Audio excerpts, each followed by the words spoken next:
News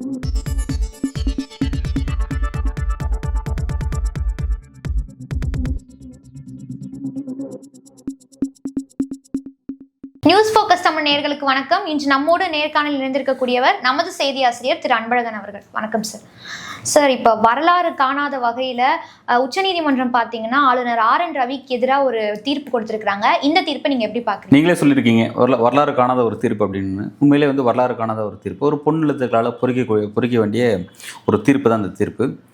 ஒரு 10 மசோதா எல்லாமே அடிப்படையில் பார்த்தீங்கன்னா பல்கலைக்கழகம் சார்ந்த எஜுகேஷன் சப்ஜெக்ட் சார்ந்த மசோதாக்கள். அவ்வளவும் பல்கலைக்கழகத்துக்கு யார் வேந்தர் அப்படிங்கிறது, பல்கலைக்கழகத்தினுடைய சான்சலர் யார், பல்கலைக்கழகத்தினுடைய சான்சலர் யார், வேந்தர் யார், அது முதல்வரா அல்லது ஆளுநரா அப்படிங்கிறது டிஸ்கஷன். அது சார்ந்த விஷயத்தில் ஆளுநர் RN ரவி ரொம்ப தன்னிச்சையாக அவரே அதிகாரத்தை கையில் எடுத்துக்கிட்டு செயல்பட்டார். UGCயோடைய நாமினியை உள்ளே கொண்டு வந்துட்டு CM ஓரங்கட்ட பார்த்தாரு. பட் அது சார்ந்த அந்த முக்கியமான அந்த 10 மசோதாக்கள், அந்த 10 மசோதாக்களில் இன்றைக்கி இந்த தீர்ப்பு என்னென்னா, அந்த மசோதாக்களில் இனிமேல் அந்த மாதிரியான பல்கலைக்கழகங்களில் வேந்தராக மாநில முதல்வர் தான் தொடர்வார், ஆளுநர் கிடையாது அப்படின்னு சொல்லிட்டாங்க. ரெண்டாவது, ஆளுநருக்கு ஆல்ரெடி கான்ஸ்டியூஷனில் அவரோட அதிகாரம் என்னன்னு சொல்லி ஃப்ரேம் செய்யப்பட்டு இருக்குது. அரசியலமைப்பு சட்டம் பிரிவு 200 கீழே ஒரு ஆளுநருடைய அதிகாரம் என்ன, எதுலலாம் அவருக்கு லிமிட் இருக்குது, எதுலலாம் லிமிட் கிடையாது அப்படிங்கிற விஷயம் அதில் கிளியர் கட்டாக இருக்குது. அதன்படி பார்த்தீங்கன்னா ஒரு மாநிலத்தினுடைய ஒரு அமைச்சருடைய கூட்டு பொறுப்புக்கு உட்பட்ட நபர், அது அமைச்சருடைய கூட்டுக்குழு என்ன ஒரு பரிந்துரை கொடுக்குதோ அந்த பரிந்துரையை செயல்படுத்த வேண்டியதான் அவரோட, அதுக்கு ஒப்புதல் கொடுக்குறது தான். செயல்படுத்துறது கூட கிடையாது, செயல்படுத்துறது அவங்களோட ஒர்க்கு. அதுக்கு ஒப்புதல் கொடுக்குறது மட்டும் தான் அவனோட வேலை. அதை தாண்டி அவருக்கு எந்த வேலையும் கிடையாது.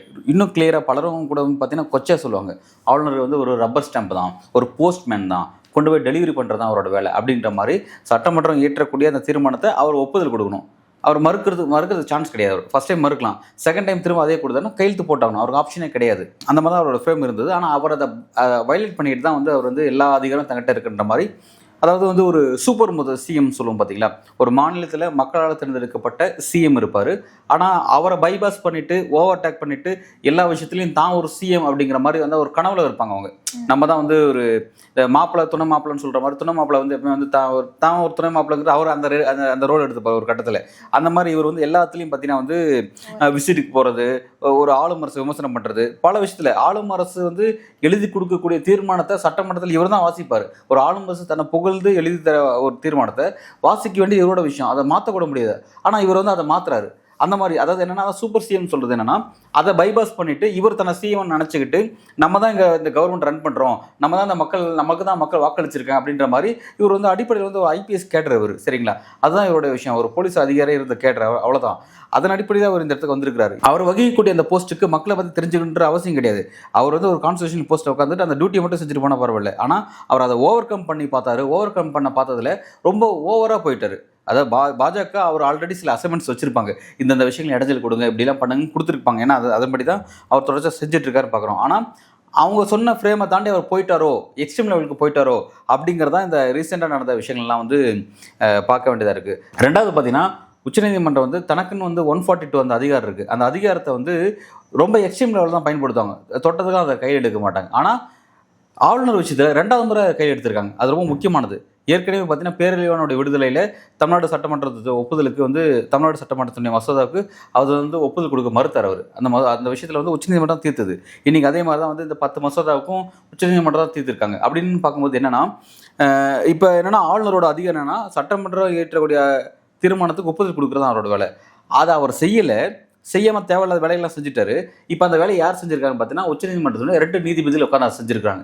யார்? நீதிபதி பர்திவாலா மற்றும் மகாதேவன். இந்த 2 பேர் பெஞ்ச் தான் ஆளுநருடைய டியூட்டி இன்றைக்கி அவங்க செஞ்சுருக்காங்க. அவங்களோட டியூட்டி வேறு, அவங்க நீதிபதிகள், அவங்களுக்கு பல வழக்கு வர தீர்க்கிறது அவங்களோட வேலை. ஆனால் இன்றைக்கி ஆளுநருடைய டியூட்டி அவங்க செஞ்சுருக்காங்க அப்படின்னா இன்றைக்கி ஆளுநர் யார் தேவையே கிடையாதுன்ற மாதிரி அந்த சப்ஜெக்ட் நடந்து போயிடுச்சு. ஓகே, அப்போ என்னென்னா ஒரு மாநிலத்தில் கான்ஸ்டியூஷன் போஸ்ட்டில் உட்காந்துக்கிட்டு அவருக்குன்னு உண்டான அந்த கடமையை அவர் செய்யாததுனால அந்த வேலையை நாங்கள் எடுத்து செஞ்சுக்கிறோம் அப்படின்ற இடத்துக்கு ஒரு நீதிபதி நகர்ந்துருக்காங்க. அப்படின்னா இது இந்தியாவுடைய இந்த ஒரு டெமோக்ராட்டிக் பேட்டர்னில், ஒரு நிர்வாகத்தில், ஒரு எக்ஸிக்யூட்டிவ் பாடியில் நிகழ்ந்த மிகப்பெரிய ஒரு கொலாப்ஸ், மிகப்பெரிய ஒரு கொலாட்ரல் டேமேஜ் அப்படின்னு நம்ம இதை பார்க்க வேண்டியதாக இருக்குது. ஏன்னா இவர் அந்த வேலையை செய்யாதனால பாதிக்கப்பட்ட மாநில முதல்வர் நீதிமன்றத்தை நாடுறாரு. நீதிமன்றம் பொறுமையாக பொறுத்திருந்து பார்த்துட்டு, ஏன்னா அந்த நீதிபதிகள் இந்த தீர்ப்பை படிக்கும் பொழுது படித்து முடிச்சதுக்கப்புறம் அவங்க ஒரு ரிலாக்ஸாக ஃபீல் பண்ணுறாங்க. அவரால் பொறுத்துக்கவே முடியல அவங்களால. என்னடா இவ்வளோ மோசமாக போயிட்டு அப்படிங்கிறாங்க. என்ன சொல்கிறாங்கன்னா, நீங்கள் செஞ்சு அவ்வளவும் சட்ட விரோதம்னு சொல்கிறாங்க. சட்டப்பூர்வமான பதவியில் உட்காந்துட்டு இருக்க ஒரு மாநில முதல்வரை மாநில ஆளுநரை பார்த்து நீ சட்ட விரோதின்றாங்க. சட்ட விரோதமான காரியத்தில் நீ ஈடுபட்டிருக்க, சட்ட விரோதமான நபர் நீ அப்படின்னு சொல்கிறது வந்து ஒரு காட்டமான டோன். அதையும் தாண்டி நீ நேர்மையற்ற நபர்னு குறிப்பிடுறாங்க.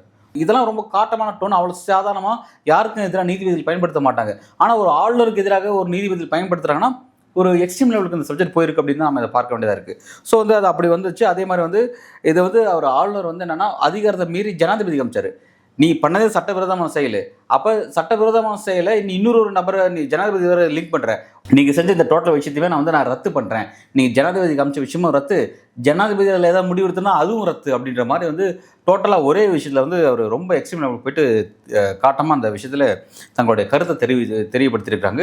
அடுத்தது ஒரு முக்கியமான விஷயம் என்னென்னா, இந்த ஆளுநருக்கு வந்து அவருக்கு ஒரு கான்ஸ்டிடியூஷன் அவருக்குன்னு ஒரு அதிகாரம் இருக்குது. அது என்னென்னா, அவர் மேஜிக் வரக்கூடிய சில கோப்புகளுக்கு உரிய காலத்துக்குள்ளே அவர் பதிலளிக்கணுன்ற மாதிரியான விதிமுறை எதுவும் அவருக்கு இல்லை. இது எந்த ஆளுநருமே கிடையாது. அதை ஒரு அட்வான்டேஜாக எடுத்துக்கிட்டு தங்கிட்ட வர கோப்புகள் மீது நான் காலந்தாமதமாக வருஷக்கணக்காக கிடப்பில் போட்டு வச்சுருக்காருங்க. அவர் நீட்டு மசோதாலாம் வந்து எவ்வளோ நாள் கிடப்பில் இருந்தது. அந்த ஜங்லி ரம்மி, இந்த ரம்மி அந்த ரம்மின்னு சொல்லிட்டு இந்த ஆன்லைன் கேமிங் விஷயத்தில் அவ்வளோ பெரிய தற்கொலை நடந்துட்டு இருக்கு, பெரிய இஷ்யூ. அதில் கையெழுத்து போட மாட்டேன்னாரு. இவர் இவ்வளவும் கையெழுத்து போட மாட்டேன்னாரு. ஆனால் இன்னொரு விஷயத்தில் அவர் கையெழுத்து போட மாட்டது என்ன தெரியுங்களா? அதிமுக முன்னாள் அமைச்சர்கள், அவங்களாம் ஊழல் அமைச்சர்கள். ராஜேந்திர பாலாஜி, பிறகு வந்து விஜயபாஸ்கர் உள்ளிட்ட தங்கமணி உள்ளிட்ட நிறைய ஊழல் அமைச்சர்கள் இருக்காங்க. அந்த அமைச்சர்கள் மீதான ஊழல் புகார் வந்து பெண்டிங்கில் இருக்குது. அதுக்கு ஆளுநர் ஒப்புதல் கொடுக்காம உட்காந்துருக்கிறார். அதை திமுக அரசு அவங்க அதிமுக எதிராக அப்போஸ் பண்ணி, அதாவது திமுக வந்து பாஜக வந்து ஊழல் கட்சி விமர்சனம் பண்ணுறாங்க. யார்? அண்ணாமலை பேசுறாரு, மோடி பேசுறாரு, அமித்ஷா பேசுறாரு, மொத்த பேரும் ஊழல் கட்சின்னு பேசுகிறாங்க. அந்த ஊழல் கட்சி நீங்கள் சொல்கிறீங்களே, நீங்கள் நியமிச்சிருக்க ஆளுநர் ஊழல் விஷயத்தில் ஒப்புதல் கொடுக்க மறுக்கிறான்னு சொல்லிட்டு அதிமுக அப்போஸ் பண்ணுறதோ அல்லது வந்து ஆளுநர் அப்போஸ் பண்ணுற விஷயத்தை திமுக செய்யவே இல்லை. இது வந்து பெரிய அளவில் திமுக அந்த சப்ஜெக்ட் தொடவே இல்லை. ஒருவேளை அவங்களோட ஊழல் எங்கே நாளைக்கு அவங்களுக்கு எதிரான விஷயத்தில் அதே மாதிரி ஆளுநர் ஒப்புதல் கொடுத்துருவாருன்னு சொல்லிட்டு பயத்தில் கூட இருப்பாங்கன்னு நினைக்கிறேன் திமுக. ஆனால் அந்த விஷயத்தில் பார்த்தீங்கன்னா வந்து ரொம்ப மோசமான விஷயத்தில் ஆளுநர் செயல்பட்டார். உச்சநீதிமன்றம் ரீசெண்டாக வந்து அதை கண்டிச்சாங்க. எப்படி வந்து நீங்கள் வந்து ஒப்புதல் கொடுக்காம இருப்பீங்க, ஊழல் கேஸு முக்கியமான கேஸு, அதில் வந்து நீங்கள் ஒப்புதல் கொடுக்காம இருக்கீங்கன்னா நீங்கள் யார் அப்படின்ற மாதிரி வந்து இவருக்கு எதிராக தான் வந்து அந்த கேஸ் நகர்ந்துச்சு. அந்த மாதிரி வந்து அவர் செஞ்ச பல விஷயங்கள் பார்த்தீங்கன்னா வந்து முன்னுக்கு போய் முரணம் அவ்வளோ மோசமான செயல்பாடுகளாக இருந்துச்சு. அதுக்கு வந்து இன்றைக்கி ஒரு காட்டமான ஒரு தீர்ப்பை இன்றைக்கி கொடுத்துருக்காங்க. டைம் ஃப்ரேம் ஃபிக்ஸ் பண்ணியிருக்கு, ரொம்ப முக்கியமானது. 1 மந்தில் உங்கள் டேபிளுக்கு வரக்கூடிய ஒரு தீர்மானத்தின் மீது 1 மந்தில் நீங்கள் முடிவு எடுத்தாகணும். நீங்கள் ஏற்றுக்கிறீங்க ஏற்றுக்கல அப்படிங்கிற 1 மந்தில் முடிவாகணும். அப்படி இல்லாட்டி நீங்கள் ரிஜெக்ட் பண்ணுறீங்கன்னா 2 மந்த்ஸ் டைம் இருக்குது. ஆனால் 2 மந்த்ஸ் டைம் இருந்தாலும் 1 மந்தில் உங்கள் பதில் என்னன்றதை நீங்கள் மாநில முதல்வருக்கு சொல்லணும். நான் அதை என்ன பண்ண போகிறேன் அப்படின்றத நீங்கள் சொல்லணும். ரிஜெக்ட் பண்ணுறதுனா நான் 2 மந்த்ஸ் ரிஜெக்ட் பண்ண போகிறேன், டைம் எடுத்து ரிஜெக்ட் பண்ண போகிறேன்றதை 1 மந்த்லேயே நீங்கள் சொல்லிடணும். அப்போ தான் மாநில முதல்வர் அடுத்த நடவடிக்கை நோக்கி நகருவாங்க. சரியா? அப்போ உங்கள் டைம் ஃப்ரேம் ஃபிக்ஸ் பண்ணிட்டாங்க. எல்லாமே 1 மந்த் தான், அவ்வளோதான். அதை தாண்டி உனக்கு கிரேஸ் பீரியடோ எதுவுமே கிடையாது. உங்கள் இஷ்டத்துக்கு நீ பாட்டு நீ காலதாமதம் பண்ணிவிட்டு நீ காலதாமதம் வச்சுருந்தா அந்த மசோதா செத்து போச்சுன்னு மாதிரிலாம் நீ பேசக்கூடாது. ஏன்னா கடந்த காலத்தில் அவர் அப்படி தான் பேசினார். இன்றைக்கி அதுக்கு எல்லாத்துக்கும் வந்து ஒரே அடியாக வந்து உச்சநீதிமன்றம் தூக்கி போட்டு அடிச்சிட்டாங்க. ஆனால் இதில் என்ன ஒரு விஷயம் கவனிக்க வேண்டியதுன்னா, இது அவ்வளவும் வந்து பாஜக சொல்லி அவர் செய்கிறதுங்கிறத தாண்டி தனிப்பட்ட பர்சனல் இன்ட்ரெஸ்ட்லேயும் அவர் நிறைய செஞ்சுட்டார். அது செஞ்சதுனால தான் வந்து இன்றைக்கி இந்த சப்ஜெக்ட் வந்து இந்த அளவுக்கு ஒரு சீரியஸான இடத்துக்கு போயிருக்கு. ஏன்னா திரும்ப 142 இவருக்கு எதிராகவே பயன்படுத்தக்கூடிய இடத்துக்கு உச்சநீதிமன்றம் நகர்ந்துருக்கு. அப்படின்னா இது வந்து ஒரு சீரியஸான ஒரு இஷ்யூ.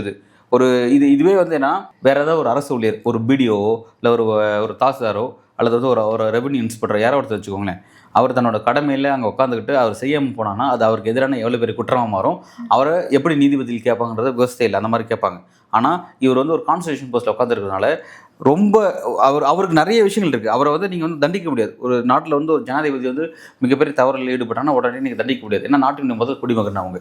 அந்த மாதிரி வந்து ஆளுநருங்கிறது உயர்ந்தபட்ச அதிகாரம். கான்ஸ்டியூஷனில் வந்து உயர்ந்தபட்ச அதிகாரம் கொடுத்துருக்காங்க. அவரை நீங்கள் கைது செய்யலாம் முடியாது. அந்த மாதிரியான ஒரு போஸ்டிங்கில் இருக்காங்க. ஏன்னா இதே மாதிரி இதுக்கு முன்னாடி பார்த்தீங்கன்னா வந்து திரு பன்வாரிலால் புரோஹித் அவர் வந்து இங்கே இருக்கும் செக்ஷுவல் கேஸ்லாம் அவருக்கு எதிராக வந்து வந்துச்சு. ஒரு சீரியஸான ஒரு பிரச்சனை. அதெல்லாமே அந்த நிர்மலா தேவி நீங்கள் மறந்துருக்க மாட்டேன்னு நினைக்கிறேன். அதெல்லாம் வந்து பெரிய ஒரு விஷயம். அது அந்த மாதிரியான விஷயத்தில் வந்து அவங்களை தண்டிக்கவே முடியல. ஏன்னா கான்ஸ்டியூஷன் அந்த மாதிரியான அவங்களுக்கு வாய்ப்பு கொடுக்கப்பட்டிருக்கு. ஆனால் அதை மிஸ்யூஸ் பண்ணும்போது வந்து அது ஒரு கட்டத்தில் வந்து உச்சநீதிமன்றம் முகம் சொல்லிக்கிற அளவுக்கு அவங்க நடந்துக்கிறாங்க. மாநிலம் தேர்ந்தெடுக்கப்பட்ட அரசு முகம் சொல்லிக்குது, மக்கள் முகம் சொல்லிக்கிறாங்க, நீதிமன்றம் முகம் சொல்லிக்குது. அப்படின்னா அப்புறம் எதுக்கு இந்த ஆளுநர் ஸ்ட்ரக்சரை எதுக்கு அப்படின்ற ஒரு மாதிரியான ஒரு கேள்வி எழுப்ப வேண்டியதாக இருக்குது. ஸோ வந்து இந்த பிரச்சனை அந்தளவுக்கு நீ சீரியஸாக போயிருக்கு. அப்படிங்கிறதுனால தான் வந்து ஒட்டுமொத்த இந்தியாவுக்குமே இது வந்து தமிழ்நாட்டுக்கு மட்டுமான தீர்ப்பு கிடையாது, ஒட்டுமொத்த இந்தியாவுக்குமான தீர்ப்பு. ஏன்னா கடந்த காலத்தில் பன்வாரிலால் புரோஹித் பஞ்சாப் கவர்மெண்ட்டில் உட்காந்துக்கிட்டு, பஞ்சாப் அரசில் உட்காந்துட்டு நிதி மசோதா கையெழுத்து போடல. அது சீரியஸான பிரச்சனை. அங்கே அந்த அட்ராசிட்டி செஞ்சார். அதே மாதிரி ஆரிஃப் முகமது கான் கேரளாவில் உட்காந்துக்கிட்டு வந்து பினராயி விஜயன் கவர்மெண்ட்டுக்கு அவ்வளோ டார்ச்சர் பண்ணிட்டு இருந்தார். அதே மாதிரி வந்து இன்றைக்கி ராஜ்யசபாவுடைய சேர்பர்சனாக இருக்கக்கூடிய ஜெகதீப் தன்கர் வந்து அதுக்கு முன்பு வெஸ்ட் பெங்காலுடைய கவர்னராக உட்காந்துட்டு அங்கே மம்தா பானர்ஜி குறைச்சல் கொடுத்திருந்தாரு. ஏன்னா இந்த மாதிரியான பேட்டர்ன் வந்து எதிர்க்கட்சியாளக்கூடிய எல்லா மாநிலங்களிலும் பாஜக பின்பற்றக்கூடிய ஒரே பேட்டர்ன் இதுதான். இன்றைக்கி இந்த கேள்வி இருக்குது பார்த்தீங்களா, நீ நேர்மையற்ற நபர், நீ வந்து கான்ஸ்டியூஷனுக்கு எதிராக இருக்கிற நபர், நீ உன் வேலை இதுதான், உனக்கான அதிகாரம் இதுதான் அப்படின்னு சொல்லி அவ்வளோ சொன்னது யாரை பற்றி சொன்னதுன்னா ஆளுநர் ரவியை பற்றி சொன்னதில்லை. ஆளுநர் ரவியை ஏவி விட்டவங்களை பற்றி சொல்லக்கூடிய வார்த்தைகள். அதை நம்ம அதை அப்படி தான் பார்க்கணும். ஏன்னா ஆளுநர் ரவி அவர்கள் அப்படிங்கிறவங்க தனிப்பட்ட நபர் கிடையாது. அவங்க பாஜக போன்ற மிகப்பெரிய ஒரு சித்தாந்தத்தை கொண்ட, ஒரு இந்துத்துவ சித்தாந்தத்தை கொண்ட ஒரு கட்சியினுடைய ஒரு என்ன சொல்கிறதுக்கு ஒரு கட்சியினுடைய கான்ஸ்டியூஷன் அத்தாரிட்டியாக வந்து உட்காராங்க. அவங்களாம் ஒரு ஐபிஎஸ் ஆஃபீஸராக ஒரு பியூரோக்ராட்டாக இருந்தாருன்னா கூட பாஜகவுக்கும் அவங்களுக்கும் ஒரு நல்ல டீலிங் இருக்குன்னா அந்த மாதிரி நபர்கள் வந்து மாநிலத்தினுடைய ஆளுநர் நியமிக்கப்படுறாங்க. ஒரு பர்சனல் இன்ட்ரெஸ்ட், பொலிட்டிக்கல் இன்ட்ரெஸ்ட் இருக்குது அவங்க ரெண்டு பேருக்கும். அந்த இன்ட்ரெஸ்ட் இருக்கிறனால இந்த மாதிரி இடத்துல வந்து உட்காராங்க. இல்லாட்டி வந்து என் தமிழிசை சவுந்தரராஜன் போயிட்டு தெலுங்கானுடைய கவர்னராக போடணும், அவங்க தமிழ்நாட்டோட மாநில பாஜக தலைவராக இருந்தாங்க, எதுக்கு தூக்கி அங்கே போடணும்? ஏன் சிபி ராதாகிருஷ்ணன் தூக்கி மகாராஷ்டிராவுடைய கவர்னராக போடணும், இலக்கணேஷனை தூக்கி ஏன் வந்து வடகிழக்கு மாநிலங்களுடைய கவர்னராக போடணும்? இதெல்லாம் எதுக்குன்னா வந்து பாஜக வந்து ஒரு பேட்டர்ன் வச்சுருப்பாங்க, யாருக்கு எந்த போஸ்டிங் கொடுக்குறது வச்சுருப்பாங்க. அப்படின்னா முழுக்க இந்த விஷயங்கள் எல்லாமே இன்றைக்கி பிறப்பிக்கப்பட்ட தீர்ப்புகள் அவ்வளவும் பாஜகவை நோக்கியும் மோடியை நோக்கி அமித்ஷாவை நோக்கி எழுப்பப்பட்ட காட்டமான தீர்ப்புகள் அப்படின்னு நம்ம இதை பார்க்கணும்.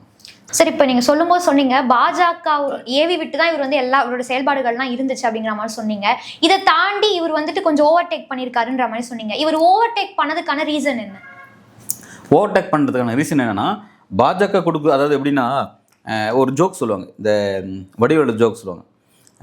அது என்னென்னா அந்த என்புருஷன் குழந்தைய மாதிரி அப்படின்ற அந்த ஒரு படத்தில் வந்து அந்த லிவிங்ஸ்டன் வருவான், அவனை பார்த்து வந்து அவர் புகழணும், அவரை வாழ்க்கை கோஷம் பண்ணணும், அது மாதிரி வருங்கால முதல்வர் அப்படின்னு கோஷம் பண்ணணும். ஒருத்தர் எமோஷனல் என்ன பண்ணுவோம், வருங்கால அமெரிக்க ஜனாதிபதினு கோஷம் போட்டுருவான்.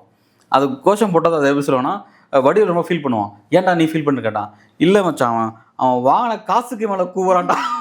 பார்த்தீங்களா, இது வந்து ஒரு ஜோக்காக சொல்கிறேன்னு நினச்சிக்காதீங்க. பாஜக ஒரு அசைன்மெண்ட் ஃபிக்ஸ் பண்ணியிருப்பாங்க எல்லா ஆளுநருக்கும். அங்கே இருக்கக்கூடிய எதிர்க்கட்சி ஆளக்கூடிய மாநிலங்களுக்கு தான் பர்பஸாக பர்டிகுலராக ஒரு ஆளுநர் நியமனம் செய்வாங்க.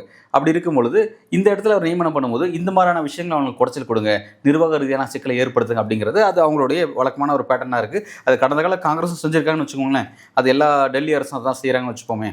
ஓகே, ஆனால் இதில் என்னென்னா இவர் தனிப்பட்ட இன்ட்ரெஸ்ட் என்ன காமிச்சார்னா இந்த கொடுத்த காசுக்கு மேலே போகிறதுங்கிற மாதிரி தன்னுடைய பர்சனல் இன்ட்ரெஸ்ட் ரொம்ப அதிகமாகிடுச்சு. ஒரு சுப்பீரியர் பவர் கையில் எடுத்துக்கிட்டாரு.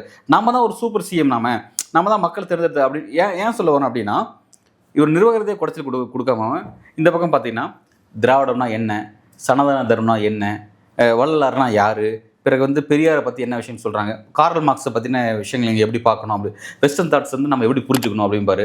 பிரிட்டிஷ்னால இங்கே எவ்வளோ அழிவு வந்துச்சுன்னு சொல்லுவார், கால்டுவெல்லால் இங்கே என்னென்ன பிரச்சனை வந்துச்சுன்னு சொல்லுவார். இந்த மாதிரி இதெல்லாம் வந்து அவர் சப்ஜெக்ட் தேவையே இல்லாத விஷயங்கள். உட்காந்துட்டு ஆளுநர் மாளிகையில் உட்காந்துட்டு தமிழக அரசு வரி பணத்தில் இயங்கக்கூடிய ஆளுநர் மாளிகை, அந்த ஆளுநர் மாளிகைக்கு டீ எக்ஸ்பென்ஸ் வந்து ஃபுட் எக்ஸ்பென்ஸ் வந்து அவ்வளோ எக்ஸ்பென்ஸ் ஆகுது. அதுக்கெல்லாம் ஃபண்டு தமிழ்நாடு கவர்மெண்ட் கொடுத்துட்ருக்கு. அதுக்குள்ளே உட்காந்துட்டு அவர்கிட்ட பேசுகிறாரு. ஐஏஎஸ் மாணவர்களுக்கு, ஐஏஎஸ் ஐபிஎஸ் படிக்கக்கூடிய பியூரோக்ராட்ஸ் கடவுள் இருக்கக்கூடிய மாணவர்களுக்கு கிளாஸ் எடுக்கிறார். எண்ணி துணிகள் நிகழ்ச்சி வருஷம் நடத்துவார். அந்த நிகழ்ச்சியில் கிளாஸ் எடுக்கிறாரு. அவர் என்ன சொல்கிறாருன்னா, என் டேபிளுக்கு வந்து என்னோட டேபிளுக்கு ஒரு கோப்புகள் வந்ததுன்னா நான் அதில் முடிவு எடுக்காமல் போனேன்னா அது அந்த கோப்புகள் வந்து செத்து போச்சு, காலியான பேப்பர் அர்த்தம் அப்படின்ற மாதிரி கிளாஸ் எடுக்கிறார். ரெண்டாவது வந்து என்ன, ஒரு கிரிட்டிக்கலான இஷ்யூஸ் வருது, அப்போ வந்து நீங்கள் வந்து சென்ட்ரல் கவர்மெண்ட் சொல்கிறத கேட்கணுமா இல்லை ஸ்டேட் கவர்மெண்ட் சொல்கிறத கேட்கணுமா கேட்டால் நீங்கள் சென்ட்ரல் சொல்கிறதான் கேட்கணும், ஸ்டேட் சொல்ல கேட்கக்கூடாதுன்னு சொல்கிறார். இந்த மாதிரிலாம் வந்து மாணவர்களை தவறாக வழி நடத்துறது, எந்த மாதிரியான விஷயங்கள் எதை பற்றியுமே, அதாவது அதெல்லாம் வந்து என்னென்னா இதுக்கு முன்பு ஆளுநர் யாரும் அதை செய்யலை, ஆனால் இவர் அதை ஓவராக செய்கிறார். சில நேரத்தில் ஃபீல்டு விசிட் போவார், போயிட்டு தமிழ்நாட்டில் வந்து சாதிய பிரச்சனை ரொம்ப தீவிரமாக இருக்குன்னு சொல்லிட்டு இவர் போயிட்டு எதிர்கட்சி எடப்பாடி பழனிசாமி தான் நினச்சிப்பா, சில நேரத்தில் நினச்சிக்கிட்டு போயிட்டு வந்து ஊருக்குள்ளே இருக்கிற பிரச்சனைலாம் பார்த்துட்டு சட்ட ஒழுங்கு பிரச்சனை மோசமாக இருக்குன்னு இவர் உட்காந்து பேசிட்டு இருப்பார். இவரோட டியூட்டி என்னென்னா, தமிழ்நாடு ஒரு ஆண்டினுடைய முதல் சட்டமன்றம் கூடுதுன்னா அது ஆளுநர் உரையோட தான் துவங்கும். அந்த ஆளுநர் அந்த உரையில் என்னத்தை வாசிப்பார், இந்த மாநிலத்தில் சட்ட ஒழுங்கு மோசமாக இருந்துச்சுன்னு வச்சுக்கோங்களேன். ஒரு உதாரணம் சொல்கிறேன், சட்ட ஒழுங்கு ரொம்ப மோசமாக இருக்குது, எங்கே பார்த்தா கொலைகமாக இருக்குது, ஒரு மோசமாக இருக்குன்னு வச்சுக்கோங்களேன். அப்படி இருக்கிற இடத்துல ஃபஸ்ட்டு சட்டமன்ற கூட்டத்தொடர், ஆண்டினுடைய முதல் கூட்டத்தொடர் நடக்குது. அப்படி இருக்கும்போது ஆளுநரோட உரையில் அந்த கவர்மெண்ட்டு சட்ட ஒழுங்கு மோசமாக இருக்க கவர்மெண்ட்டு எழுதி கொடுக்கும், சட்டம் ஒழுங்கு 100% சூப்பராக இருக்குன்னு எழுதி கொடுத்தா அவர் அந்த வார்த்தை அப்படியே படிச்சே ஆகணும், மாற்ற முடியாது. அது ஏன்னா அதாவது ரியாலிட்டி வேறு மாதிரி கூட இருக்கலாம், ரியாலிட்டி மோசமானதாக இருக்கலாம். மோசமாக இருந்தாலும் அரசு என்ன கொடுக்குதோ அதை நீங்கள் படிச்சாகணும். அதை ஒரு இடத்து கூட நீங்கள் மாற்ற முடியாது, ஏன்னா உங்களுக்கான பவர் கிடையாது. கான்ஸ்டியூஷன் வந்து உங்களுக்கு கொடுத்துருக்க பவருங்கிறது அதுதான். உங்களுக்கு தனிப்பட்ட வீட்டை போகிறங்கிறது எதுவும் கிடையாது. அங்கே என்ன இருக்கோ அதை தான் நீங்கள் செயல்படுத்த முடியும். இன்னும் சொல்ல போனால் அந்த போஸ்ட்மேன் மாதிரி தான், இங்கே இருக்கிற கொண்டு போய் அங்கே கொடுக்கணும், அங்கே இருக்க கொண்டு போய் இங்கே கொடுக்கணும் அப்படிங்கிற மாதிரி தான் அதை கொச்சையாக சொல்லுவாங்க. நம்ம அந்த மாதிரி சொல்ல விரும்பல. அந்த மாதிரியான ரைட்ஸ் அவரோட ரைட்ஸு. ஆனால் அவர் அதை புரிஞ்சிக்காம அது புரியும், அவருக்கு எல்லாம் தெரியும். தெரிஞ்சுக்கிட்டு ஓவராக செயல்பட்டதோட விளைவு தான் இந்த அளவுக்கு ஒரு மோசமான ஒரு பேட்டர்னாக போயிருக்கு. ஏன்னா கடந்த காலத்தில் என்னென்னா ஒரு மாநிலத்தில், அதாவது ஸ்டாலினுடைய அமைச்சரவையில் யார் அமைச்சராக இருக்கணும், யார் அமைச்சராக இருக்கக்கூடாதுங்கிறது முழுக்க முழுக்க மாநில முதல்வரோட அதிகாரம், அது பர்சனல் அதிகாரம். செந்தில் பாலாஜி அமைச்சர் பதவியிலேருந்து நீக்குங்க, அவர் வந்து ஊழல் விஷயம் இருக்குன்னு சொல்லிட்டு இவர் வந்து ஸ்டாலினுக்கு வந்து இது எழுதுறாரு. செந்தில் பாலாஜி ஒரு அமைச்சரை நான் ஏற்றுக்க மாட்டேன், செந்தில் பாலாஜி வந்து நீங்கள் அமைச்சரை நியமிச்சா நான் ஏற்றுக்க மாட்டேன்னு சொல்லி இவர் வந்து சொன்னார். சொன்ன உடனே என்ன நடந்துச்சு அப்படின்னா, இவர் அந்த விஷயத்த சொல்லிட்டாரு. இமீடியட்டாக டெல்லியிலேருந்து அவருக்கு ஒரு ப்ரெஷர் வந்திருக்கு அமைச்சர் கிட்ட இருந்து. உடனடியாக அவர் சொன்ன அந்த ஸ்டேட்மெண்ட் அவருக்கு திரும்ப பெற்றார். இப்படி வந்து அவர் சொல்லவே கூடாது. யார் ஒருத்தர் அது அவர் ஊழல் பண்ணவராகட்டும், கொலையில் ஈடுபட்டவராக இருக்கட்டும், அது மாநில அரசோட விஷயம், அது சிஎம்மோட விஷயம். அதை கேள்வி கேட்கறது எதிர்கட்சி இருக்காங்க, மீடியா இருக்காங்க, மற்றவங்க இருக்காங்க, பேசுகிறாங்க. நீங்கள் அதை கேட்கவே கூடாது, பேசவே கூடாது. ஏன்னா ரைட்ஸ் உங்களுக்கு கிடையாது. சப்போஸ் நீங்கள் கேட்க விருப்பப்படுறீங்களா, தமிழிசை சவுந்தரராஜன் மாதிரி உங்கள் போஸ்டிங் ராஜினாமா பண்ணிட்டு பாஜக பிரமுகராவாங்க. பாஜக பிரமுகர் அவங்க உட்காந்து மாநிலத்தில் ஏதாவது பொறுப்பு வாங்கிக்கோங்க, என் அண்ணாமலையோட பொறுப்பு நீங்கள் வாங்கிக்கோங்க, வாங்கிட்டு அரசியல் செய்யுங்க. அவர் அப்படி செய்ய மாட்டார். அவருக்கு இந்த பவர், பாதுகாப்பு, இந்த பந்தோபஸ்து எல்லாமே அப்படியே இருக்கணும். அதெல்லாம் வச்சுக்கிட்டு அவர் அரசியல் செய்வாராம். இது எவ்வளோ மோசமான போக்கு. இந்த மாதிரியான போக்கில் செயல்பட்டு தான் வந்து ரொம்ப ஒரு எக்ஸ்ட்ரீம் லெவலில் இன்றைக்கி போய் முடிஞ்சிருக்கு அப்படின்னு நான் அதை பார்க்குறேன். சார், இது மாதிரி ஒரு சூழ்நிலையில தான் ஆளுநர் அவருடைய போஸ்டிங் வந்து மாற்றம் பெற போகுது அப்படிங்கிற மாதிரியும் தகவல்கள் வெளியாகுது. இதை நீங்கள் எப்படி பார்க்குறீங்க? இப்போதைக்கு வந்து நம்ம பேசிட்டு இருக்க இந்த நேரத்தில் வந்து பார்த்தீங்கன்னா தொடர்ச்சியாக செய்திகள் வெளியாகிட்டே இருக்குது. டெல்லியிலேருந்து வரக்கூடிய செய்திகள் என்ன இருக்குன்னா, ரொம்ப எக்ஸ்ட்ரீம் லெவலுக்கு ஆளுநர் போயிட்டாரு. ஸோ வந்து அவரை மாற்றத்துக்கான விஷயத்தை ஆல்ரெடி அவரோட டென்யூர் முடிஞ்சிருச்சு. டென்யூர் முடிஞ்சு தான் வந்து அவர் பதவியில் கண்டினியூ ஆகிட்டு இருக்காரு. டெல்லி அரசு குறிப்பாக ஆளுநருடைய நியமனங்கிறது உள்துறை அமைச்சகம் சம்மந்தப்பட்டது. உள்துறை அமைச்சகம் இப்போ வரைக்கும் கிளியர் கட்டாக அவர் எதன் அடிப்படையில் இன்னி வரைக்கும் பதவியில் இருக்காருங்கிற கிளியர் கட்டான மெசேஜ் சொல்லவே கிடையாது. அதை அலௌன்ஸ் பண்ணணும். அவரோட டியூட்டி டைம் முடிஞ்சிச்சு அப்படின்னா அடுத்த ஒரு வருஷம் தொடருவார், அடுத்த 6 மாதம் தொடருவாருங்கிறத அனௌன்ஸ்மெண்ட் பண்ணணும். அவங்க அதை பற்றி எதுவுமே கொடுக்காம அதான் எதையுமே கான்ஸ்டியூஷன் வயலேட் பண்ணுறவங்க. அதனால் இதெல்லாம் அப்படி தான் போயிட்டு இருந்துச்சு. அவங்களோட விஷயம் சொல்லாமலே கொண்டு போயிட்டு இருந்தாங்க. ஸோ இன்றைக்கி ரொம்ப சீரியஸான இடத்துக்கு போயிட்டதுனால உச்சநீதிமன்றம் போட்ட இந்த தீர்ப்புங்கிறது இந்த ஆளுநருக்கு எதிரான தீர்ப்பு மட்டும் நினச்சிடாதீங்க. இது நாளைக்கு பஞ்சாபுக்கும் பொருந்தும், எதிர்கட்சி ஆளக்கூடிய ஹிமாச்சல பிரதேசுக்கு இது பொருந்தும், கர்நாடகாவுக்கு பொருந்தும், கேரளாவுக்கு பொருந்தும், தெலுங்கானாவுக்கு பொருந்தும், எல்லா ஸ்டேட்டுக்கு இது பொருந்தும். நாளைக்கு அந்த ஸ்டேட்லாம் பாஜக வேற மாதிரியான அரசியல் ஆளுநர் மூலமாக செய்யலன்னு நினச்சாங்கன்னா அப்போ இந்த பிரச்சனை இந்த அந்த ஸ்டேட்டில் பாதிக்கப்படக்கூடிய ஸ்டேட் உச்சநீதிமன்றம் போய் நிற்கும் போது இந்த வழக்கை கோட் பண்ணி நாளைக்கு தீர்ப்பு கொடுப்பாங்க. அன்னைக்கு தமிழ்நாட்டுக்கு மட்டும் இந்த மாதிரி தீர்ப்பு கொடுத்தீங்கன்னு சொல்லி அந்த கவர்மெண்ட் கேட்பாங்க. ஸோ வந்து இது வந்து ஒரு பெரிய கரும்புள்ளியை அவர் ஏற்படுத்துறாரு. பாஜக ஆளுநர் மூலமாக ஒரு நெருக்கடியை கொடுக்கலாம், எதிர்கட்சிகளுக்கு ஒரு நெருக்கடியை கொடுக்கலாம் அப்படின்னு ஒரு கணக்கு போட்டிருந்தா கூட அதை அப்பப்போ செஞ்சுட்டே கொண்டு போயிட்டு இருப்பாங்க. ஆனால் இவர் ஓவராக செஞ்சு என்ன பண்ணாரு, இனிமேல் அப்படி ஒரு விஷயம் செய்ய முடியாத மாதிரி டைம் ஃப்ரேம் ஃபிக்ஸ் பண்ணிட்டாங்க இன்னைக்கு உச்சநீதிமன்றம். ஏன்னா அந்த டைம் ஃப்ரேமுக்குள்ள பல ஆளுநர்கள் ஜாலியாக அரசியல் செஞ்சுட்டு இருந்தாங்க. அதுக்கெல்லாம் இவர் நெருக்கடியை ஏற்படுத்திட்டாரு இந்த விஷயத்தின் மூலமாக. அப்போ வந்து ஒரு நல்ல ஒரு தீர்ப்பு தான். அது ஆக்சுவலாக கூட்டாட்சி தத்துவத்தை காப்பாற்றக்கூடிய ஒரு தீர்ப்பு இது. ஆனால் இந்த இடத்துக்கு பாஜக இதெல்லாம் காக்கக்கூடாது, கூட்டாட்சிங்கிறது இருக்கக்கூடாது, மாநிலமே இருக்கக்கூடாதுன்னு நினைக்கக்கூடியது பாஜக. அப்படிப்பட்ட ஒரு இடத்துக்கு வந்து இந்த மாதிரியான தீர்ப்புங்கிறது இன்னமும் மாநில அரசை வலிமைப்படுத்துகிற மாதிரியும் ஆளுநரை டம்மி ஆக்குற மாதிரியான தீர்ப்பு அது அமைஞ்சிருச்சு. அப்படி அமையும் போது பாஜக இது ஒன்றும் ரசிக்கல. ஸோ வந்து நமக்கு இவ்வளோ பெரிய பிரச்சனை ஏற்படுத்தி கொடுத்துட்டாரு அப்படிங்கிறதுனால இமீடியட்டாக அவரை மாற்றுறதுக்கான டிஸ்கஷன் போயிட்டு இருக்கு.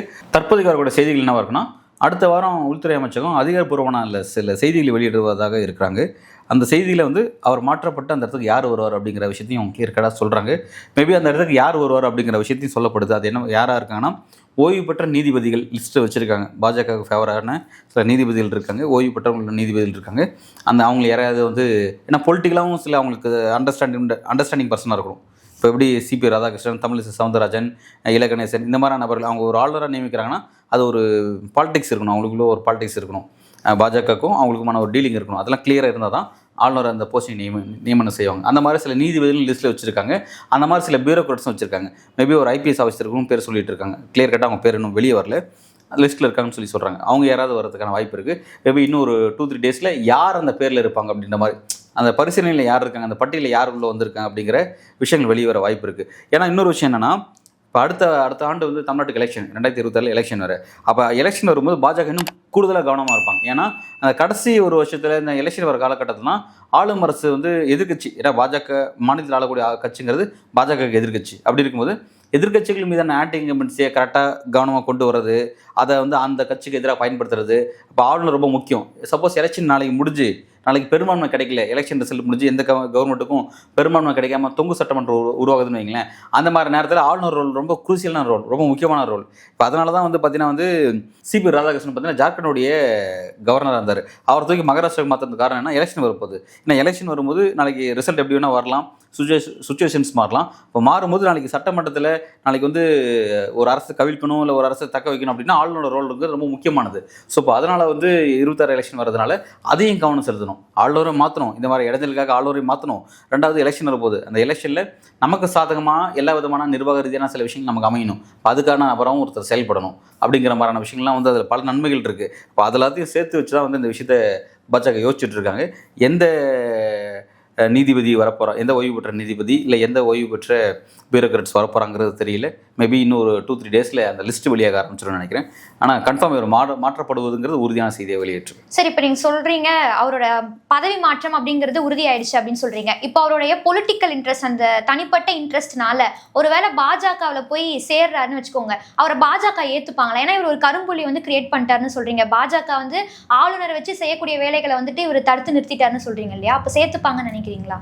பாஜக கட்டாயம் சேர்த்துப்பாங்க, அதெல்லாம் வேறு விஷயம். பட் இது வேறு விஷயம், அது வேறு விஷயம். அதில் என்னென்னா இதில் சில நேரத்தில் அவருக்கு சில அட்வைஸ் தேவைப்படும். இந்த மாதிரி நீங்கள் ரொம்ப ஓவராக பண்ணிட்டீங்க, தேவையில்லாத ஆக்டிவிட்டீஸில் ஈடுபட்டீங்க அப்படின்ற மாதிரி அட்வைஸ் கொடுப்பாங்க. சில திட்டமும் செய்வாங்கன்னு வச்சுக்கோங்க, அது வேறு. பட் அதனால் வந்து ஒரு நபரை வந்து தங்களுடைய அந்த வட்டத்துக்குள்ளேருந்து வெளியே நீக்க விரும்ப மாட்டாங்க. ரெண்டாவது இந்த நபர்கள்லாம் தேவைப்படுவாங்க. ரெண்டாவது இவருக்கு பாஜக தேவை. ஏன்னா பாஜக ஏதாவது சொல்லி திட்டினா கூட இவர் அதை விட்டு போக மாட்டார். ஏன்னா அவருக்கு அடுத்து வேறு என்ன வாய்ப்பு? ஏன்னா பல ஓய்வு பெற்ற நீதிபதிகள் வந்து ஓய்வு பெற்றதுக்கு பிறகு தங்களுக்கு என்ன பதவி வேணுங்கிறத வந்து ப்ரீ ரிட்டையர்மெண்ட் ஜட்மெண்ட்டில் அதை காட்டுவாங்க. ஓய்வு பெறதுக்கு முன்பு அவங்க வரக்கூடிய சில தீர்ப்புகள் மூலமாக நாளைக்கு என்ன பலன் நமக்கு வேணும் அப்படிங்கிறத எதிர்பார்த்து சில தீர்ப்புகள் கொடுக்குறதா பாஜகவுடைய முன்னாள் மறைந்த நிதியமைச்சர் அருண்ஜேட்லியே சொல்லியிருக்கிறார். ஸோ வந்து அப்படி சில கணக்குகள் இருக்கும்போது கவர்னரான நபர்களும் அந்த ஆசை அதோட முடியாது. இப்போ நீதிபதியாக இருக்கிறவங்க இல்லை வேறு ஏதாவது முக்கியமான கவர்மெண்ட் போஸ்டிங்கில் இருக்கிறவங்க சரி ஓய்வு பெற்றதுக்கப்புறம் நம்ம கவர்னர் ஆகலாம், இல்லை வேறு ஏதாவது ராஜ்யசபா எம்பி ஆகலாம் அப்படின்ற ஒரு கனவுல பாஜக வேணுங்கிற ஃபேவர்ஸை செய்கிறதா இருக்கலாம்னு வச்சுப்போம், அப்படி நடக்கிறதா வச்சுப்போம். ஆனால் கவர்னராக வந்து உட்காந்துட்டு கூட அந்த ஆசை தீராமல் அடுத்த எதிர்பார்ப்பு அவங்களுக்கு இருக்கும். அடுத்த எதிர்பார்ப்பு என்னென்னா மீண்டும் கவர்னராக தொடர்ற விஷயமா இருக்கலாம், இல்லை அதுக்கு மேலே வேறு ஏதாவது பதவிக்கு போகணுன்ற ஆசையாக இருக்கலாம். அப்படி இருக்கிறவங்க என்ன பண்ணுவாங்கன்னா திரும்பவும் அவங்களுக்கு வேணுங்கிறது ரொம்ப இன்னும் இதாக எக்ஸ்ட்ரீம் லெவலில் செய்வாங்க. இப்போ பார்த்தீங்கன்னா தமிழிசை சவுந்தரராஜன் அவங்க பார்த்தீங்கன்னா வந்து பாஜக மாநில தலைவராக இருந்தாங்க. அவங்க மாநில தலைவராக இருந்து ஒன்றும் பெரிய பர்ஃபார்மன்ஸ் தமிழ்நாட்டில் இல்லை. அவங்க என்ன பண்ணாங்க, தெலுங்கானாவுடைய கவர்னராக பாஜக நியமனம் பண்ணாங்க. அது மட்டும் இல்லாமல் என்ன பண்ணாங்க, அப்புறம் புதுச்சேரிக்கு துணைநிலை கவர்னராக கூடுதல் பொறுப்பை வகிக்கிறதுக்கான 2 ஸ்டேட்டுக்குமான ஒரு வாய்ப்பை அவங்களுக்கு ஏற்படுத்தி கொடுத்தாங்க. அந்த பொசிஷனில் இருந்துக்கிட்டே அவங்க அதை ராஜினாமா பண்ணிட்டு எலெக்ஷன் வந்து நின்னாங்க. ஆசை இன்றைக்கி ஒன்றும் இல்லாமல் போயிட்டாங்க, டம்மி ஆகிட்டாங்க. சரி, ஒருவேளை லாஸ்ட் எலெக்ஷன் வந்து அதிமுக கூட இருந்துச்சுன்னா கூட ஏதாவது டஃப் கொடுத்து ஏதோ ஒரு எம்பி ஆகியிருந்தாங்கன்னா கூட சென்ட்ரல் மினிஸ்டர் வாங்கியிருப்பாங்க. அவங்க ஆசை வந்து அந்த கணக்கு போட்டாங்க. ஆனால் ஒன்றும் இல்லாமல் போயிட்டாங்களே. இன்றைக்கி வந்து தவிக்கிறாங்க, போகிறாங்க வராங்க, குதிக்கிறாங்க. அவங்க பேசினா எதுவும் எடுபட மாட்டேங்குது, அவங்களுக்கு லைம் லைட் எதுவும் கிடைக்க மாட்டேங்குது. ஏன்னா வந்து எந்த போஸ்டிங் இல்லை. கவர்னராக இருந்து பேசும்போது கூட ஒரு லைம் லைட் கிடச்சிச்சு. ஆனால் வந்து அது வந்து எப்படின்னா வந்து அது வந்து ஒரு அசிங்கமான செயல்பாடுன்னு வைங்களேன். ஏன்னா அந்த போஸ்டிங்கில் உட்காந்துட்டு அரசியல் செய்யக்கூடாது. ஆனால் அதெல்லாம் செஞ்சாங்க அவங்க. ஆனால் இப்போ வந்து எதுவுமே இல்லாமல் நம்ம ஊடக வெளிச்சமே இல்லாமல் இருக்குமே அப்படின்ற மாதிரி ஒரு நெருக்கடி அவங்களுக்கு இருக்குது.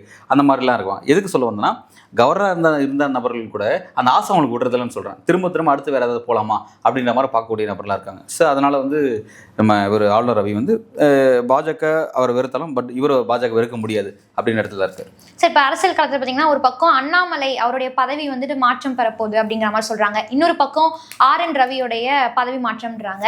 இதை நீங்கள் எப்படி பார்க்குறீங்க இந்த 2 விஷயத்தையும்? அண்ணாமலையுடைய பதவி மாற்றமும் ஆளுநர் RN ரவியுடைய பதவி மாற்றம் அப்படிங்கிறதும் இடத்துல நான் ஒரு புள்ளியில் இணைஞ்ச 2 சப்ஜெக்ட் அப்படின்னு நான் பார்க்குறேன். அதில் 2மே ஒரே சப்ஜெக்ட்னே கூட பார்க்கலாம். காரணம் என்னென்னா வந்து இவர் பாஜகவுடைய மாநில தலைவராக உட்காந்துக்கிட்டு திமுகவுக்கு எதிரான அரசியல் இல்லை வேறு சில அரசியல்லாம் செஞ்சுட்டு இருந்தாருன்னு பார்க்குறோம். இவர் என்ன பண்ணார், அதையே கான்ஸ்டியூஷன் போஸ்ட்டில் உட்காந்துட்டு செஞ்சுட்டு இருந்தார். 2 பேருக்கும் வித்தியாசம். போஸ்டிங் தான் வேறு, ஆனால் 2 பேரோட அரசியலும் ஒரே அரசியல் தான். திமுக எதிராக செயல்படுவாங்க 2 பேருமே. அண்ணாமலையும் ஆளுநர் RN ரவியும் திமுகவுக்கு எதிராக செயல்படுவாங்க. ஆனால் உட்காந்துருக்க போஸ்டிங் மாநில தலைவர், அவர் வந்து மாநில ஆளுநர். இந்த மாதிரி இடத்துல உட்காந்துட்டு அதை தான் செஞ்சுக்கிட்டு இருந்தாங்க. அப்படி இருக்கும்போது 2 பேருமே ஒரு கட்டத்தில் மாற்றப்படக்கூடிய ஒரு சூழல் வந்து ஒரே நேரத்தில் நிகழுது அப்படிங்கிறது வந்து உண்மையிலே வந்து டெல்லி பாஜகவுக்கு இது ஒரு முக்கியமான ஒரு செட்பேக் அப்படின்னு நம்ம பார்க்கணும். காரணம் என்னென்னா அண்ணாமலையோட அரசியலையும் ஆளுநர் RN ரவியோட அரசியலையும் டெல்லி பாஜக தொடர்ச்சியாக ரசிச்சுக்கிட்டே இருந்தாங்க. ஓகே, நல்லா போயிட்டுருக்கு, தொடர்ச்சியாக திமுக அரசு ஒரு நெருக்கடி ஏற்படுத்திகிட்டே இருக்காங்க, ஒரு விதமான ஒரு பொலிட்டிக்கல் ப்ரெஷரை கிரியேட் பண்ணிகிட்டே இருக்காங்க அப்படிங்கிறத ரசிச்சுட்டே தான் இருந்தாங்க. ஆனால் என்னென்னா வந்து இன்றைக்கி என்டிஏ அலையன்ஸ் வலிமையை கட்டமைக்க வேண்டியது இருக்குது, அதிமுக கூட்டணி கொண்டு வர வேண்டியது இருக்குது. அதிமுகவுக்கு பிரச்சனை யாருன்னா டெல்லியில் இருக்கக்கூடிய அமித்ஷாவும் மோடியும் பிரச்சனை கிடையாது, மாநிலத்தில் இருக்கக்கூடிய அண்ணாமலை தான் பிரச்சனை. அப்போ அவரை மாற்றினா தான் கூட்டணி அப்படிங்கிற இடத்துக்கு வந்து அந்த பிரச்சனை வந்து நிற்கும் போது அவரை மாற்றக்கூடிய நெருக்கடிக்கு பாஜக தள்ளப்பட்டிருக்காங்க. அது ஒரு அந்த விஷயம். இங்கே ஆளுநரை மாற்றக்கூடிய தள்ளப்பட்டதுக்கு காரணம் என்னன்னா, திமுக வந்து ஆளுநர் எதிராக தொடுத்த வழக்கு, அந்த வழக்கில் உச்சநீதிமன்றம் பெறப்பட்ட தீர்ப்பு அது வந்து டெல்லி பாஜகவை முகம் சுளிக்கக்கூடிய ஒரு விஷயத்துக்கு ஏற்படுத்தியிருக்கு. ஸோ வந்து ரெண்டுமே வந்து ஒன்று அரசியல் கூட்டணிக்காக அண்ணாமலை மாற்றம், இங்கே உச்சநீதிமன்ற தீர்ப்பினால வந்து ஆளுநர் மாற்றம் அப்படிங்கிற மாதிரி ஒரு 2 நெருக்கடி தான் வந்து இவங்களுக்கு வந்து ஏற்படுத்தியிருக்கு. 2 நெருக்கடியின் காரணமாகவும் 2 பேருமே மாற்ற வேண்டிய ஒரு சூழலுக்கு தள்ளப்பட்டிருக்காங்க. ஸோ வந்து உண்மையிலே வந்து அடுத்து என்ன பண்ண போகிறாங்கிறது கவனிக்க வேண்டிய விஷயம். இவங்க 2 பேருமே திமுகவுக்கு ஒரு இடத்தில் கொடுத்த நபராக இருந்தாலும் 2 பேராலையும் திமுகவுக்கு ஒரு வளர்ச்சி இருந்துச்சு அப்படிங்கிறத நம்ம மறுக்க முடியாது. திமுகவுக்கு நெருக்கடியும் வளர்ச்சி எப்படி சார் இருந்துச்சு? எந்த மாதிரியான வளர்ச்சி? நெருக்கடிங்கிறது வந்து ஆல்ரெடி நான் சொன்ன மாதிரி வந்து திமுகவுக்கு எதிரான பாலிடிக்ஸ் செய்கிறது, திமுக மீதான அந்த ஊழல் விஷயத்தை கேள்விக்கு உட்படுத்துறது, அதை பற்றி ஊடகத்தில் விவாதத்தை கிளப்புறது, அது மக்கள் மத்தியில் வந்து அரசியலாக கொண்டு போகிறது அப்படிங்கிற மாதிரி அரசியல் அண்ணாமலை பண்ணிகிட்டு இருந்தார். இங்கே ஆளுநர் என்ன பண்ணிட்டு இருந்தால் நிர்வாக சில இடைஞ்சலை கொடுத்துட்டு. இது வந்து உண்மையிலே வந்து பார்த்தீங்கன்னா வந்து திமுகவுக்கு ஒரு நெருக்கடி. கவர்மெண்ட்டை ஃப்ரீ ஃப்ளோவை ரன் பண்ணுறதுக்கு, மக்கள் நலன் சார்ந்த விஷயங்களை ரன் பண்ணுறதுக்கு ஆளுநர் மூலமாக ஒரு நெருக்கடி இருந்துச்சு. அதே மாதிரி அரசியல் களத்தில் வந்து அண்ணாமலை வந்து வைக்கக்கூடிய விமர்சனம், திமுக மீது வைக்கக்கூடிய விமர்சனம் வந்து அவங்களுக்கு ஒரு பொலிட்டிக்கலாக ஒரு நெருக்கடியாக இருந்துச்சு. அதே நேரத்தில் கெயின் என்னன்னு சொல்லிட்டா, அண்ணாமலை மீது கெயின் என்ன அப்படின்னா, இப்போ திமுக மீதான ஒரு ஆன்டி ஈவெண்ட்ஸ் உருவாகிட்டே இருக்கும். திமுகவுடைய தவறுகளை பற்றி பேசிட்டே இருப்பாங்க. திடீர்னு அவர் என்ன பண்ணுவார், ஏதாவது ஒரு ஆக்டிவிட்டிஸ் செஞ்சு அப்படியே எல்லாத்தையும் திசை திருப்பிடுவார். திசை திருப்பி என்னென்னா தான் தெரிவார், அந்த இடத்துல தான் தெரிவார். திமுக வந்து அங்கே லைன் ஸ்க்ரீனில் இருக்காது, இவரை நோக்கி திரும்பிடும். உதாரணத்துக்கு வந்து அந்த அண்ணா யூனிவர்சிட்டியில் அந்த மாணவிக்கு நடந்த பாலியல் பிரச்சனை, அதில் யார் அந்த சார்னு கேட்டுகிட்டே இருக்கும்போது திடீர்னு பார்த்தா வந்து அவர் சாட்டை எடுத்து அடிச்சுக்கிட்டு தன்னை சுற்றி அந்த அரசியல் மாறுற மாதிரி சாட்டை அடி அண்ணாமலை, சாட்டை அடி நல்லதா சரியா தப்பா அப்படிங்கிற மாதிரி. அந்த யார் இது திமுக வந்து ஏன் வந்து அந்த மாணவி விஷயத்தில் ஏன் இவ்வளோ மெத்தனமாக இருந்தாங்க, ஏன் வந்து உள்ளே போய் கனிமொழி உதயநிதி போய் யாரும் போய் பார்க்கல, ஏன் ஸ்டாலின் போய் பார்க்கல, இந்த மாதிரி விஷயங்களை பேசிகிட்டு இருந்த இடத்துல வந்து அதை கவனத்தை திருப்புற மாதிரி இது இப்படி பண்ணி அதை தசை திருப்பிட்டாரு. அதே மாதிரி பார்த்தீங்கன்னா வந்து கடந்த காலத்தில் அவர் நிறைய விஷயத்தை இதே மாதிரி ஒரு பிரச்சனை போயிட்டே இருக்கும். திமுகவோட ஊழல் ஃபைல்ஸை வெளியிடுறேன்னு சொல்லுவார், வெளியிட்டு அது ஒன்றுமே செல்ஃபே எடுக்காது, அது ரொம்ப பூதாகரமாக பேசுவார், ஆனால் அது வந்து ஒன்றுமே எடுக்காது. அதே மாதிரி ஃபைல்ஸ்லாம் கொண்டு போய் நான் ஆளுநர்கிட்ட கொண்டு போகிறேன், ட்ரங்க் பெட்டில் கொண்டு போகிறோம். இன்றைக்கி இருக்கிற விஷயத்தில் ட்ரங்க் பெட்டிலாம் தேவையாக நம்ம கேட்க வேண்டியது இருக்கும். மெயில் அமிச்சா எல்லாமே போய் சேரப்போகுது. ஸ்மார்ட்டான விஷயங்கள் இருக்குது. ஒரு ட்ரங்க் பெட்டியை காமிச்சு அந்த ட்ரங்க் பெட்டியில் மூலமாக அப்படியே ஒரு அரசியல் செய்கிற மாதிரி ஒரு அரசியல் காட்டிகிட்டு இருந்தார். அதே மாதிரி அடுத்தடுத்த ஃபைல்ஸ் எல்லாம் வெளியிடுன்னு சொன்னார். ஆனால் அதெல்லாம் ஒன்றுமே எடுக்கலையே. பார்த்தீங்கன்னா அதெல்லாமே அவங்க தேர்தல் காலகட்டத்தில் அஃபிடேவிட்டில் அவங்க வெளியிட்டிருந்த சொத்து விவரங்கள் தான். அதே அவர் வந்து எடுத்து வந்து ஊழல் பட்டியல்ன்ற மாதிரி வச்சு காமிச்சு பண்ணிட்டு இருந்தார். சரி, ஊழல்னு சொன்னால் கூட அவங்ககிட்ட இடி இருக்குது, ஐடி இருக்குது, ஆக்ஷன் எடுக்கலாம். அந்த மாதிரி எந்த ஆக்ஷனுமே நடக்கலை. ஆக்ஷன் நடக்காமல் அது வந்து வெறி அப்படியே உதாரணமாக பேசுகிறது, தன்னை வச்சு எல்லாத்தையும் அப்படியே பிரபலப்படுத்திக்கிறது அப்படின்ற மாதிரி பண்ணிக்கிட்டு இருந்தார்.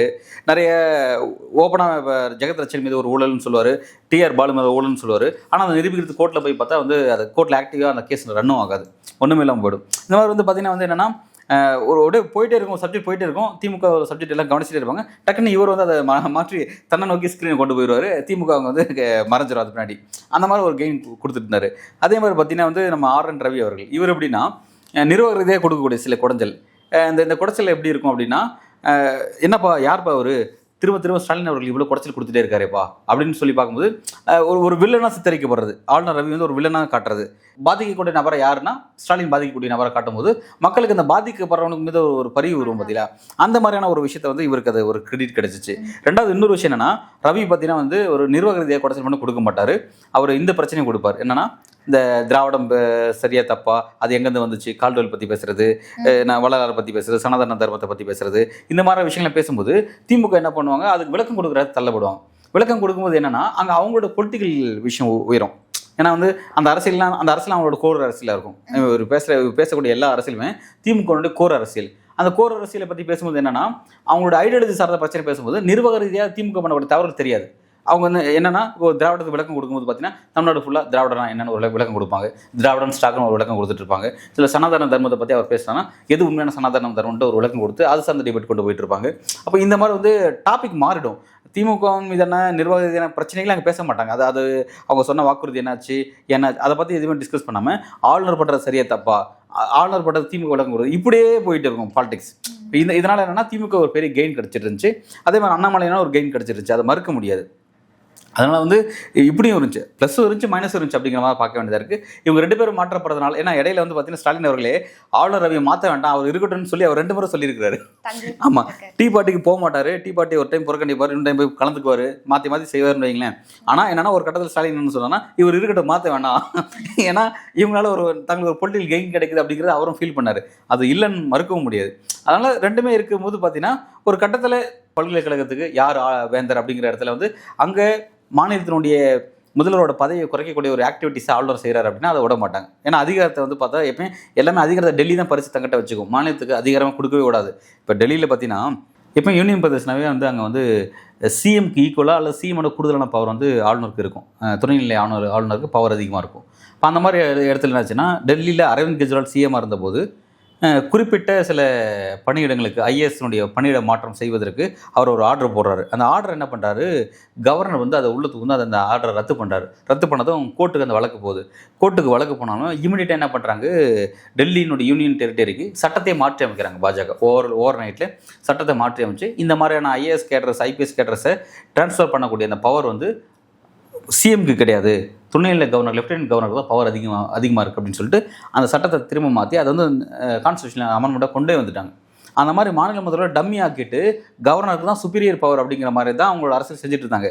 அப்படி செய்யக்கூடிய இந்த பாஜக வந்து இந்த மாதிரியான ஒரு தமிழ்நாடு போன்ற மாநிலங்களில் ஒரு ஆளுநர் மூலமாக மாநிலத்தினுடைய வேந்தர் பதவியோட தக்க வச்சுக்க பார்க்குறாங்க. அந்த பவர் கூட முதல்வருக்கு போகக்கூடாது, அதை நம்மளே தக்க வச்சுக்கணும் அப்படிங்கிற மாதிரி. ஏன்னா அதுக்குள்ளே நிறைய எஜுகேஷன் இன்ஸ்டிடியூஷனில் அதுவும் வந்து இந்த வேந்தர் விஷயத்தில் மிகப்பெரிய பாலிடிக்ஸ் நடக்கும், மிகப்பெரிய ஊழல் நடக்கும். இந்த ஹையர் எஜுகேஷன் நடக்கும் ஊழல்ங்கிறது மிகப்பெரிய ஊழல். அது அந்த மாதிரி வந்து பார்த்திங்கன்னா இன்றைக்கி சென்னை மெட்ராஸ் யூனிவர்சிட்டியில் பார்த்திங்கன்னா வேந்தர் இல்லாமல் இருக்குது. அதே மாதிரி வந்து பல பாரதியார் யூனிவர்சிட்டியில் வேந்தர் இல்லை. இந்த மாதிரி ஒரு வேந்தரை நியமிக்கிறதுங்கிறது பல நூறு கோடிகள் பொருளக்கூடிய ஒரு முக்கியமான விஷயம். அந்த அந்த அந்த மாதிரியான பாலிடிக்ஸில் வந்து அவங்க டைரெக்டாக கை வைக்கிறது. அதே மாதிரி சேலம் பெரியார் யூனிவர்சிட்டியுடைய விஷயத்தில் ஆளுநர் ரவியோட பாலிடிக்ஸ் ரொம்ப அதிகபட்சமான பாலிடிக்ஸாக இருக்குது. ஏன்னா அங்கே இருக்கிற வந்து ஒரு ஆர்எஸ்எஸ் மயமான ஒரு வேந்தராக இருக்கார். அந்த எஜுகேஷன் இன்ஸ்டியூட்டே ஆர்எஸ் மயமாக மாறி இருக்குது அப்படின்னு சொல்கிறாங்க. ஏன்னா அந்த ரெஜிஸ்ட்ரார் மீது ஏகப்பட்ட புகார் இருக்குது, அவர் மீது பேர் மறந்துட்டேன், மிகப்பெரிய புகார் இருக்குது. அவரோட விஷயத்தில் பார்த்தீங்கன்னா வந்து ரொம்ப தைரியமாக வந்து அவர் வந்து சஸ்டெயின் பண்ணுறாரு. அவருக்கு எதிராக பல போராட்டம் நடந்தால் கூட அவரால் தொடர்ச்சியாக தன்னோட பதவியை வகிக்க முடியுது. அது காரணம் என்னன்னா ஆளுநர் கொடுக்குற பேக்கப் ரொம்ப மோசமான விஷயங்கள்லாம் போயிட்டு இருந்துச்சாங்க. அந்த மாதிரி வந்து எஜுகேஷன் இன்ஸ்டியூஷன் வந்து மிகப்பெரிய ஒரு பாலிடிக்ஸ் ஆளுநர் செஞ்சுட்டு தான் இருந்தது. ஆனால் இன்றைக்கி அந்த ஒரு தீர்ப்பின் மூலமாக பார்த்தீங்கன்னா வந்து வேந்தர் பதவிங்கிறது தப்பிச்சிருச்சு, அது மாநில முதல்வர் கிடச்சிருக்கு அப்படிங்கிறது உண்மையிலே. மாநில முதல்வர்கள் நம்ம தேர்ந்தெடுக்கிறது, அவர் பிடிக்காட்டி நாளைக்கு நம்ம வேறு நபரை தேர்ந்தெடுத்துக்கலாம். ஆளுநர் நம்மளால் அப்படி மாற்றி செய்ய முடியாதுல்ல. இப்போ பவர் மக்கள்கிட்ட இருக்கிறதுங்கிறது எப்பவும் நல்லது. ஸோ அதனால் வந்து இந்த சப்ஜெக்ட்ஸ் ஓவராலாக பார்க்கும்பொழுது இதில் ஒரு ப்ளஸ் இருக்குது, மைனஸ் இருக்குது. 2 பேரும் மாற்றப்படுவார் அப்படிங்கிற விஷயம் வந்து ஏறத்தாழ உறுதியாக போயிட்டுருக்கு. மாற்றப்படும் போது அடுத்த கட்ட அரசியல் யார் மாற போகிறாங்க, அந்த இடத்துக்கு யார் புதுசாக வரப்போகிறாங்க, அதை வச்சு எப்படி தமிழக அரசியலில் 26 நோக்கி தேர்தல் களத்தை நோக்கி நகரக்கூடிய தமிழக அரசியலை எப்படி அவங்க 2 பேரும் கொண்டு போக போகிறாங்க, புதிதாக வரக்கூடிய ஆளுநர் அவர்களும் புதிதாக வரக்கூடிய பாஜக மாநில தலைவர் அவர்களும் எப்படி அந்த அரசியலை கொண்டு போகிறாங்க அப்படிங்கிறத நம்ம பொறுத்திருந்து பார்க்கலாம். ஆர்.என். ரவிக்கு எதிரான உச்சநீதிமன்ற வழக்கு பற்றியும் சுற்றி இருக்க விஷயங்கள் பற்றியும் மக்களுக்கு புரியும் வகையில் கருத்துக்கள் பகிர்ந்து கொண்டீங்க. நன்றி சார். நன்றி.